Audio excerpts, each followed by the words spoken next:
Hello and welcome to LSJ News. I'm Aaron Mayhew with your latest news, sport and weather for Lincoln. First up for your Lincoln COVID-19 headlines.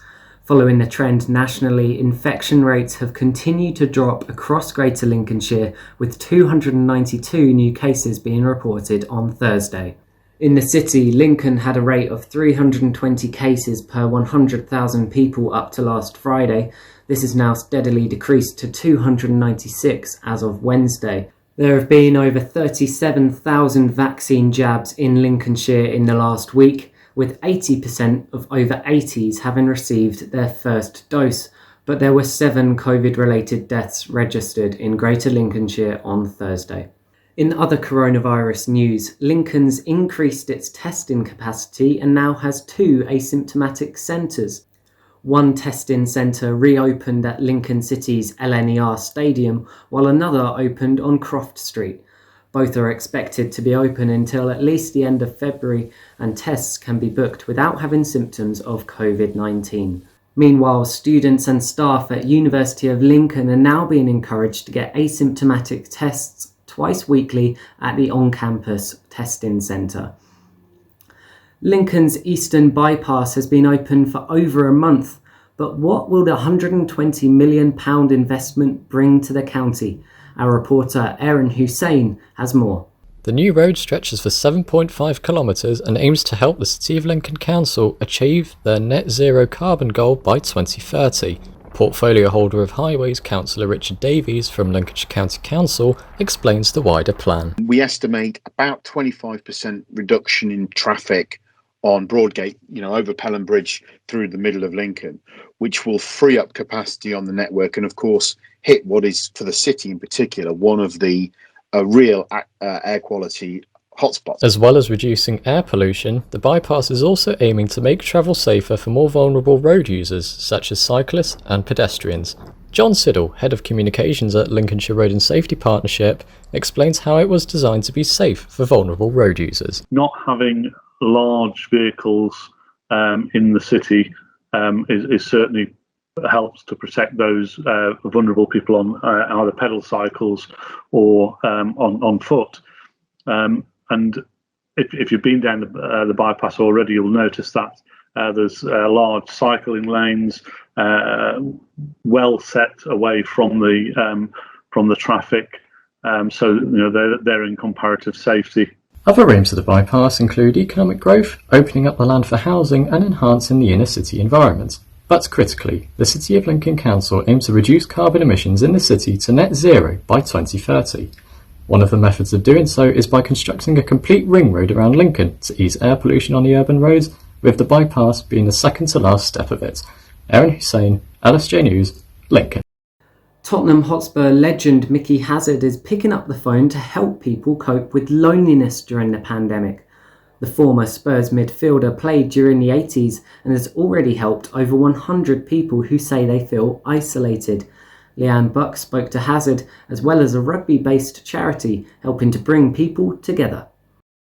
The coronavirus pandemic meant that 2020 was a year filled with adaptation, working from home and isolation. According to the Office of National Statistics, over 7 million people said that they felt their well-being was impacted as a result of loneliness during the first national lockdown. With England now in its 3rd lockdown, a former Tottenham Hotspur player is keen to offer an ear to those in need. This virus, it's scary enough as it is. Not knowing enough about it, it's scary. So living by yourself and having so much time to think about it can only be bad for your health in many ways. Like Mickey, many charities have continued to operate throughout the pandemic to help those living with loneliness. New Directions, a charity based in Rugby, have been offering people the chance to meet with family outside of their household in a COVID-secure pod. The pod enables those using it to safely speak to their family without worrying about masks or transmitting the virus. To be able to see their family members without a mask, to be able to see them through the glass, to be able to see them and connect with them, and to remember them in this way it's just a phenomenal thing to be able to offer them at this time. Whilst coronavirus restrictions are expected to be in our lives for a while, it's vital to reach out if you feel you need support. The pandemic has seen plans cancelled, trips postponed, and changes to our lives made, but one thing has remained the same: the importance of talking. Whether it be a phone call, like Mickey's encouraging, or a visitor pod, as offered by New Directions, talking is key to keeping positive. Leanne Buck, LSJ News. And in sport, Lincoln City's manager says he's wary of Doncaster Rovers' counter-attacking threat as the Imps prepare for another promotion clash. Michael Appleson's Lincoln are top of League One after beating fellow promotion contenders Portsmouth on Tuesday and welcome fourth place Doncaster to LNER Stadium on Saturday. The Imps lost a reverse fixture narrowly in October and will be hoping to extend their unbeaten league run to 7 games. If we're going to win the game tomorrow, that's something that we have to do well. We have to stop the counter-attack on the transition because Doncaster have got a few players with good pace in forward areas. It's going to be a good game. It's going to be an exciting game, hopefully, and hopefully one that we can sort of come out on top on. And now for your weather with Leanne Buck. There have been bright spells and light showers across Lincoln today, and temperatures are expected to drop as we head into Saturday. Over the weekend, successive bouts of rain, sleet, and potentially significant snow are expected. This should be cleared by Monday, however temperatures will still be low. Over the next week, the weather is expected to be changeable, with strong winds and wintry showers. Back to you, Aaron. Thanks, Leanne.